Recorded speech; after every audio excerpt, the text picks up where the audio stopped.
আসসালামু আলাইকুম। Welcome back to my channel. আশা করি আপনারা সবাই ভালো আছেন। আলহামদুলিল্লাহ আমরা সবাই ভালো আছি। আজ কাঁঠাল দিয়ে মজাদার একটা কাবাব বানাবো। সো আপনারা দেখতে থাকুন কি বানাই আমরা। এখানে কাঁঠাল নেওয়া হয়েছে।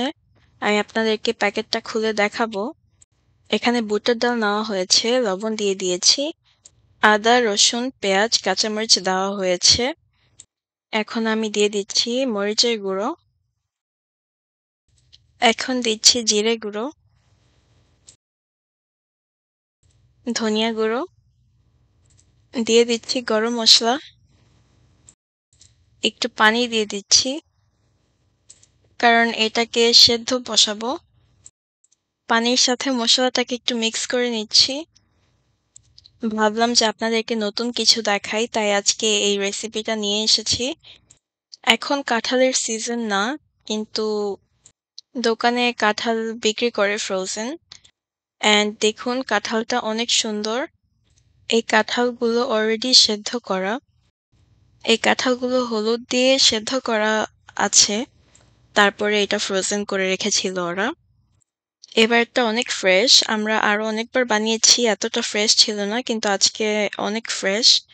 সো এই কাঁঠালটা দিয়েই আজকে কাবাব বানাবো।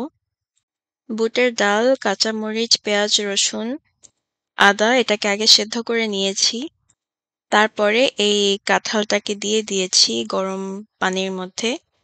এখন কাঁঠালটাকে ভালো করে সেদ্ধ করে নিব এই সেম পানির মধ্যে। ঢেকে দিয়েছি যেন কাঁঠালটা তাড়াতাড়ি নরম হয়ে আসে। একটু পর পর ঢাকনাটা তুলে নেড়ে নিতে হবে। এটা সেদ্ধ করতেই যতটুক সময় লাগে, আর এভাবে এতটা সময় লাগে না। কাঁঠালের কাবাব আপনারা কখনো খেয়েছেন? এটা অবশ্যই আমাকে কমেন্টসে জানাবেন। সো এটাকে সেদ্ধ করা হয়ে গেছে। পানিটা আমরা ড্রেন করে নিয়েছি। এখন এটাকে ম্যাশড করে নিতে হবে। ম্যাশার দিয়ে এটাকে ম্যাশ করে নিচ্ছি, কারণ এটাকে যদি ম্যাশ না করি তাহলে ভালো করে কাবাবটা বানানো হবে না। বুটের ডাল কিছুটা আস্তা রেখেছি যেন এটা যখন বানিয়ে খাবো তখন মুখে কামড়ের সাথে এই বুটের ডালটা লাগবে। Like you can feel the taste. এখানে ধনেপাতা নিয়েছি, আর পেঁয়াজ নিয়েছি, আর কাঁচামরিচ। এইগুলো চপারের মধ্যে চপ করে নিব। এইটা হচ্ছে আমি চপ করে কাবাবের মধ্যে ইউজ করব। It takes like 2 seconds to chop this. Super handy.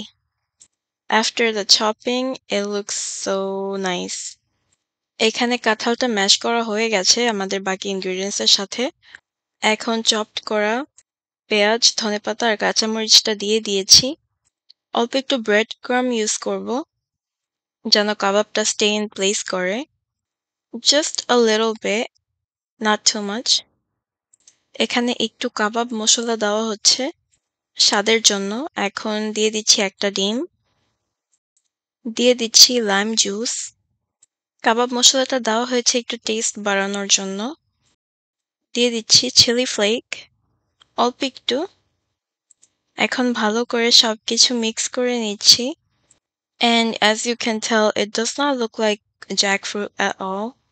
এটা দেখতে পুরো মনে হচ্ছে যে মুরগির মাংস। মনে হচ্ছে চিকেনের কাবাব বানানো হচ্ছে। একটু ঘি দেওয়া হয়েছে। এখন ভালো করে এটাকে মিক্স করে নিতে হবে। এই কাঁঠালের কাবাব আমরা আরো অনেকবার বানিয়ে খেয়েছি। And এটা খেতে আসলে অনেক মজা। আপনারা না খেলে বুঝবেন না। সো এখানে এই কাবাব মিক্সটাকে আমরা এখন কাবাবের শেপ করে নিব হাত দিয়ে এভাবে করে।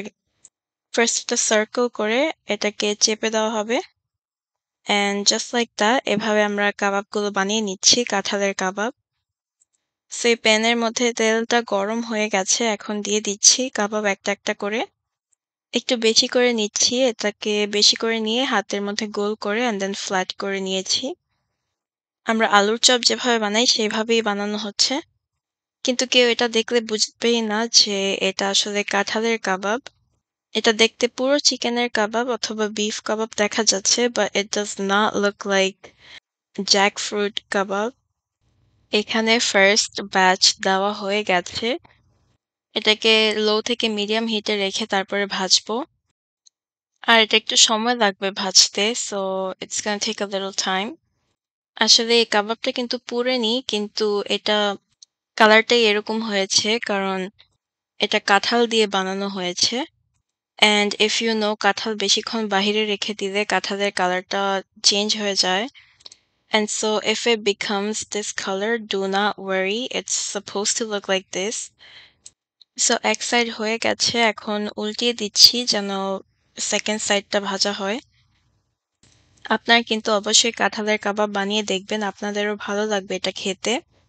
It's really unique and I barely saw anyone making this, but we had it many times. We ate this many times at home and it was super delicious, so we thought that it would be good to share it with you guys.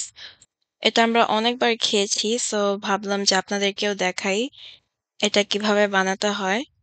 তাহলে আপনারাও try করে দেখতে পারবেন। আপনাদের কাছে খেতে অনেক ভালো লাগবে। And so this is the second batch. এই দ্বিতীয় ব্যাচটাও বসিয়ে দিয়েছি। আস্তে আস্তে ভাজা হচ্ছে কাঁঠালের কাবাবটা। কালারটা কিন্তু জোস হয়েছে, কিন্তু আস্তে আস্তে এটা কালারটা ডিফারেন্ট হয়ে যাবে। এটা পুরোপুরি ভাজা হয়নি, কিন্তু এখন ভাজা হয়েছে। সো ভাজার পর আমি তুলে নিচ্ছি। কাবাবগুলো কিন্তু বানাতে এত সময় লাগেনি। এটার প্রসেসিংটাই একটু বেশি সময় লেগেছে। But we finally got it done. আলহামদুলিল্লাহ কাঁঠালের কাবাবগুলো ভাজা হয়ে গেছে। এই কাবাবটা কিন্তু খেতেও মনে হয় যে আমি চিকেনের কাবাব খাচ্ছি অথবা বিফ কাবাব খাচ্ছি। হয়তো আপনারা দেখে এটা বলতে পারেন যে এটা খেতে এতটা মজা লাগবে না, কিন্তু trust me, this actually tastes really good. It tastes beyond good. এটা যদি আপনারা একবার ট্রাই করেন, আপনারা বারবার বানিয়ে খাবেন। It's really tasty. Sometimes it's good to try new things, and I definitely recommend you guys to definitely try this out. Give it a try and let me know how it works out for you guys. And এটার ভিতরটা দেখুন, দেখতে পুরো চিকেনের কাবাব লাগছে। I'm so happy with the outcome. আশা করি ভিডিওটি আপনাদের কাছে ভালো লেগেছে। সো আজ এই পর্যন্ত। আল্লাহ হাফেজ। আসসালামু আলাইকুম।